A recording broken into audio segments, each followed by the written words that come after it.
have a lot of hobbies. Some smaller ones are card tricks, cubing, Warhammer, D&D, bass guitar and normal guitar, and the main one's electronics and programming. I got into programming a long time ago, actually in school. We just did it one day, and I sort of enjoyed it, but I never really knew that that's what I wanted to do. I never really carried it on much, but it was mainly in year 9.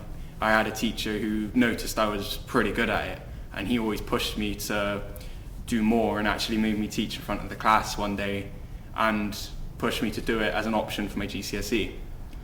And then when I did it at GCSE, I had another teacher who saw I was good at it and pushed me to do that even more. So having people believe in me and telling me, you're good at this thing, maybe you should think about doing this, as I did a bit more, I thought, maybe they're right. Maybe I should use this and carry it on further. And then I just fell in love with it then.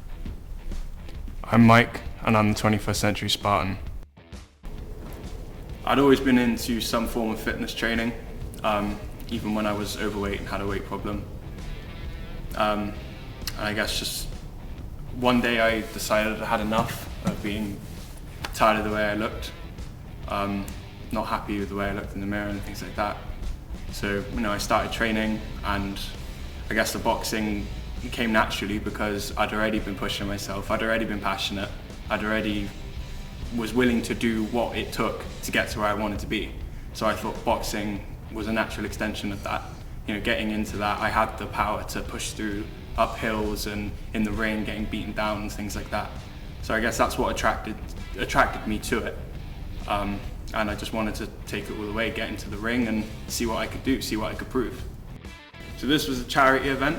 It was a 8-week training camp where we'd all be in one gym and we'd all train together. So any one person could be fighting another person at a time. So you didn't know at the start of the camp. We'd come in and we'd get weighed each week, and then they'd watch us fight and spar and train, and across the 8 weeks they would match us up with a fair fight. They did say that some people would get a little bit of an unfair fight, and unfortunately I was one of those people. But it was for cancer research, and we raised a lot of money. I can't remember the figure off the top of my head, but it was in the tens of thousands.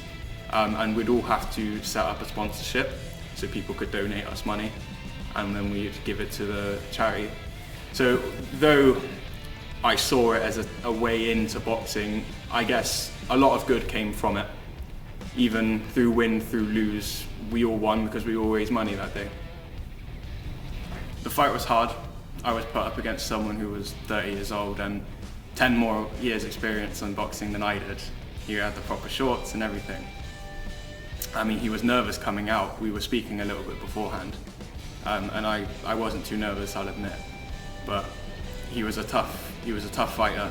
He was a lot older and just naturally a lot stronger. There was a little bit of dirt in the fight.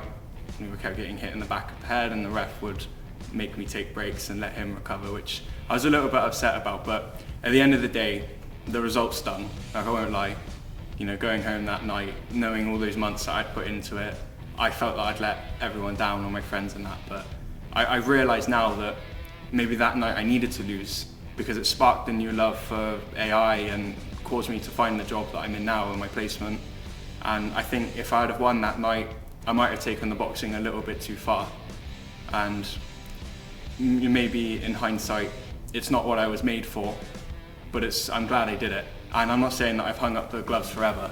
One day I'll get back into it, but I don't need to go for it as much as I was back then. There's no pro dreams or anything like that. And maybe if I'd have won, I might have quit uni and made a poor decision with my life. So I'm glad I lost that night. I want to finish uni and finish my placement. And then after that, like how I did with the boxing, I just want more. I want to be able to free myself and help my family out as they've helped me grow. That's what I was trying to do with boxing, and that extends to everything I do, all hobbies, all aspects of life. I just want to be the best version of myself. When I realized, one day I could make anything I wanted to with the power of programming. So I carried on. I always tried to learn as much as I could through college, through uni, and now I'm in a placement where I get to make AI every day and I get to program all the time, and I love it. So I always like to make things as well. I released a few things on marketplaces. I made my own code theme and had a nice logo that my friend kindly made me. In the AI career, and that's a very powerful tool. It can be used for good and evil. And we're seeing more uses of AI every day, like with things like ChatGPT. But I want to take this tool and I want to use it for good. I want to make an impact on the world, not necessarily be remembered in the history books or anything, but either make a discovery to advance the field or just help someone.